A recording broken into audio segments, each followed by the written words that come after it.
c'est la sécurité du continent, la nôtre, qui est en jeu pour l'avenir.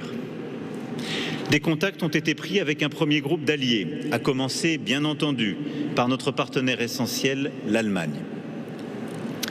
Ils ont répondu favorablement à l'offre de la France. Aujourd'hui, une nouvelle étape de la dissuasion française peut donc se concrétiser.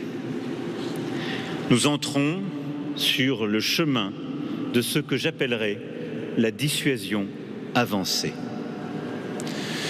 Je préfère le dire tout de suite, il n'y aura aucun partage de la décision ultime, ni de sa planification, ni de sa mise en œuvre. En vertu de notre Constitution, elle appartient au seul président de la République, comptable devant le peuple français. En conséquence, il n'y aura pas non plus de partage de la définition des intérêts vitaux qui restera d'appréciation souveraine pour notre pays. Et pour cette raison, comme dans les autres alliances nucléaires, y compris lorsqu'elles ont des plans et des procédures, il n'y aura pas de garantie au sens strict du terme. Une garantie rigide d'ailleurs serait imprudente.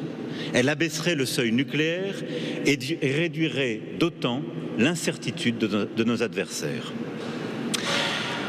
Avec la dissuasion avancée, notre doctrine conservera ses fondations originelles, son caractère strictement défensif, le refus de la bataille nucléaire, la rupture totale et assumée entre le conventionnel et le nucléaire.